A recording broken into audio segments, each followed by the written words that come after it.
Hello, everybody, and welcome to Lighting Critique. Today, we're going to go through the submissions from today, and I am just going to go through them in the order in which they appeared here. So, we'll go ahead and start with this one.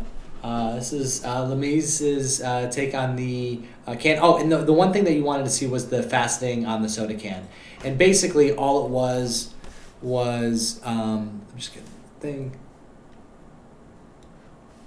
This can right here. If you look around the edge of it, like you can kind of see like the stair stepping around. Like it feels pretty jagged. So I think so. Here's one thing, and this is why another reason why I'm making this as a video, is that so this shot, if you're rendering this as is, you can like, and what I mean by that is if you're not animating the screen, which you can if you want to. I think that adds a little bit to it. But if you choose not to, you can render out a still image for most of this shot and only render out what needs to be animated. So basically, like, I would, everything in the background, everything behind the character here, you can render out as a still image. And keep that static. You don't have to deal with render noise. You don't have to deal with render times. You can cut your render times way down. And then you can just like comp, and then basically because what we're seeing here is like right along the chair here. And if you watch the bottom of the beard as this plays out, you'll see there's like noise and chatter, and that's some Z depth stuff because everything's probably rendered in one layer. So if you break those out and render the entire background and layer this out, you're gonna have zero edge issues. It'll just clear all that up. Yeah, so fascinating. And then the can, like, so if you just wanted to, like, smooth the geometry on that and then render out a still frame, you can just, like, cut it out of the comp and just add that in there. We would do that all the time in the films. So it was, like, a one-frame fix was always the thing. It was always, like, just render the first frame of that, especially when you learn to love locked-off cameras. They're my favorite thing. Looking at this, too, one thing you want to get is some foreground depth of field. I should have mentioned that earlier. So that'll be in the comp, and then the other thing that's really nice about the background being a still image is you can just straight up paint it at that point. You can just like if you want to make the area outside the window darker or change the color or anything, you can really play around with that a little bit too. So just wanted to bring that up and bring some attention to that, Lamise. All right, we got this robot entering the room. Love that little sneak of warm light under the door as we're reading it through. The eye glow looks a lot better. There's a lot more interaction with the space around it. All looking good. I think that the dust particles floating through the God rays here on the screen left side are nice, but they're moving pretty fast. I would slow them down if you could. They almost feel like falling snow. And the other thing that I would... Let's see. I'm just watching him play through a couple more times. So the foreground depth of field looks good. Everything's so good. There is kind of a strange, and I'm not sure what's causing it, but right along here, like here and here, there's a couple like purple bands of color that are coming down there. I'm not quite sure. Not sure what that's reflecting or what I'm seeing there, but I would just watch out. It's just like they feel a little saturated, like literally right along that edge. It's an odd one. But yeah, everything else is looking really good. Let me step back here. Yeah, so the only other thing render-wise that I would change before running this through at like full resolution and everything is the sharpness of the shadows. So like specifically like right here, like this door, there's a lot of just like sharp lines around here. And I would just soften that up a little bit. And same thing with this guy. This is moonlight, which is already reflected light from the sun. It's passing through a window, which diffuses it even more. This shadow would be a little bit softer. So I just increase the light radius on whatever light is casting that shadow.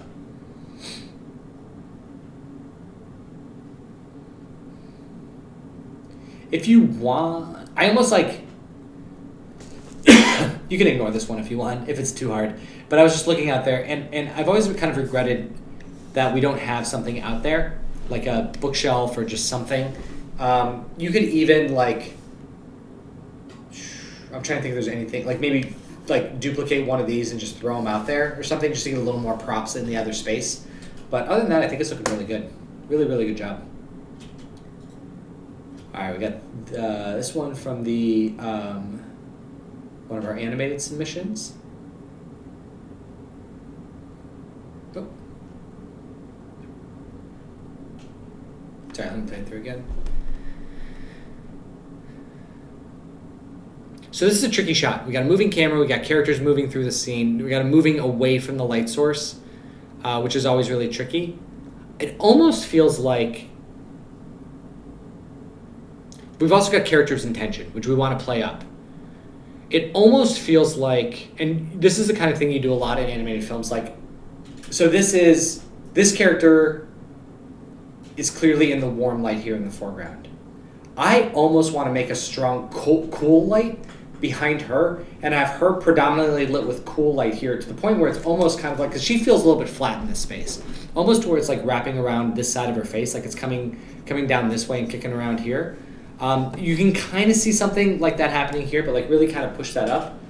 And then as they come together here, just like use this as an opportunity to really like allow them to be in their own, like he's still lit by the warm light and he's still lit a little bit strongly back here, and then she's lit by that cool light back here. I mean, you can kind of see it here, but like keep them in their warm, cool tones to make them conflicting characters, to make them not in sync, to like, you know, you could push it with light linking a little bit more. I mean, you don't want it to be like at the point where it's not believable, but I think you could push that a little bit more.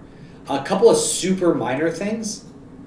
I would darken this wall, like just like the base color of it, for a couple reasons. One, his skin tone, if like value-wise, it's about the same as that wall. So he's blending in a little bit with it. And I think that just by darkening it overall, it'll help. And also because this wall is very, like, this isn't how door jambs look. Like they're not like the continuation of the planks of wood or whatever, you know. Like there's not this, and then it wraps around there. It's not, you know. It's these walls aren't built out of very long bricks or lumber or something like that. So I would either put some geo in there for a door jamb, but I think just darkening it down overall will make it less obvious. And then, you know, if you're going to be lighting her, I would actually darken the wall out here too. Like really keep the characters, like let them be the central focal point of it a little bit more. But yeah, like the nice thing is like you can use the light again in the storytelling where he's like in his space. He seems okay over here. And he's just like in his own comfort zone. Then he's got to leave that to go into the darkness and walk away from it. And then she's like done with him. She's ready to go back into her light. And then she comes back into his to confront him. So I think you can do some storytelling with the lighting there. This is looking good. Good setup. Don't forget about specularity and the skin tones. The skins are feeling skin tones of both characters are feeling a little bit matte. Just make sure you're getting some specularity in there.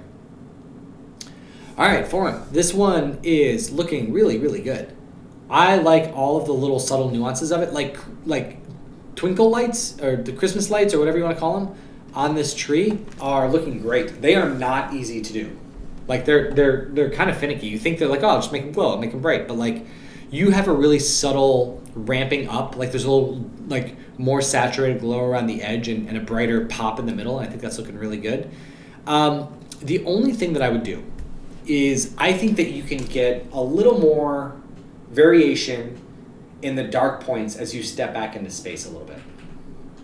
So if I'm just going to take this, I'm just going to copy it, and then I'm going to raise the, like, because you can see right here there's no like kind of blacks, which is fine, but I would create some darks, and I promise I'll stop using two words at the same time, blacks and darks, and I would like allow some of these areas in the foreground, almost use them as like a vignette to kind of really step it up, and like that'll help focus us in the middle and also create some more depth space. Wouldn't be back there as much, but do you know what I mean? So like it really kind of helps zero in on the center of it.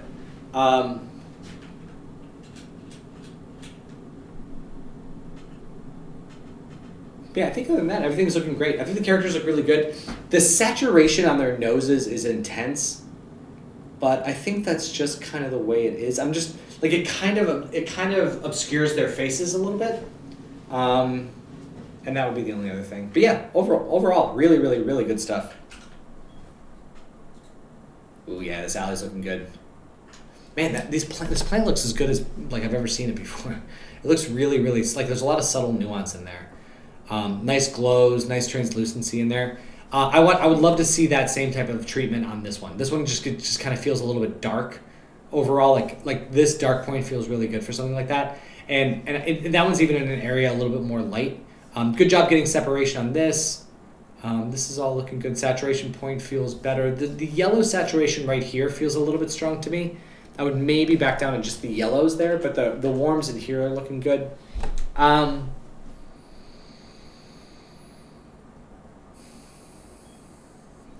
Just thinking for a second. The area back here, I don't know what light source is causing that. Like what's back there. Because as I'm looking at it more, it feels like because it's a really small light source because I see sharp shadows there. It feels very low to the ground. Like it's almost like a headlight of a car, but it's way too bright for that. So I think that if it's meant to be the sunlight, it would be warmer than that and softer than that and not quite as bright as that. So I would I think if it's going for sunlight, I would tone it down, warm it up, and soften it a little bit. But everything else, like this foreground area is looking great. Look at that specularity on the ground. Everyone stop what they're doing and look at that specularity on the ground. That looks great. Really, really good stuff. Good detail on the door. Look at that. Look at this reflection coming down the pipe. Ooh, it varies, right? Cool, then bright, then warm, then and like just really good stuff all around. Yeah, really strong work. All right, cool. We got a new submission for the lighting challenge. So for this one, I got the I got the reference here as well. So I brought in the reference. I think that so the reference that you provided, it's like it very much feels like that, like very white balance, very straightforward. And I think that you're doing a good job of trying to introduce some more warmer tones to it. A couple things about that. Number one is, I think that they're like looking at his skin tone. I really like the look of his skin tone in this. I think it's getting some good reflections and specular highlights. I think it's like got that warmth. It's maintaining the dark feel. This is starting to feel like his skin in particular feels a little bit yellow to me. Hers feels a little more purple, which is fine. But his skin tone feels a little bit off to me. So I would remove some of the yellow and put some more blues in there, especially because it's similar to the color of his pants, and we don't want that. The other big thing that I was looking at was like we've got a lot of stretched materials on this bookcase. Like I can see it right along here, so you may want to just adjust those, and then yeah. And then structurally speaking,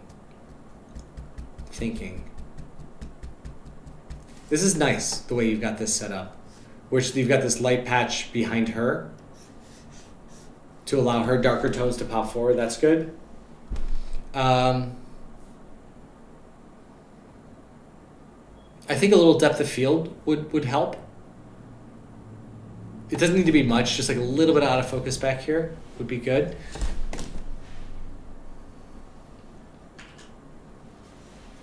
Her saturation on her shirt feels very punchy. I would tone that back. Like even for a very saturated shirt, it's still kind of in shadow. You're still in warm light, so it would be a little bit off of that color, a little bit more. There's also something about the scale of the material on the couch that's making the couch feel. I think the scale of the leather or suede or whatever that material is feels a little bit large. I would try and tone that down a little bit, or scale it down, I should say. And in terms of the lighting, it really will depend on how this animates out. Because I want to give some notes, but I also recognize that it's not about the still frame, it's about the continuation of the shot as a whole. So I kind of want to play it out more. So maybe in your next iteration, make some tweaks and then render out kind of like a, maybe 3 to 5 frames of it. First, middle, last kind of a thing, where it's like, the first frame, 20 frames in, 40 frames in, like, so we can get a full range of the shot. Because I forget off the top of my head how many frames it is. Yeah, I think all in all it's looking pretty good. Yeah, I just want to see it played out a little bit. All right, cool. That's it for everyone today. If you have any questions, let me know. But I look forward to seeing what you all have tomorrow. All right, until then, happy lighting, everybody.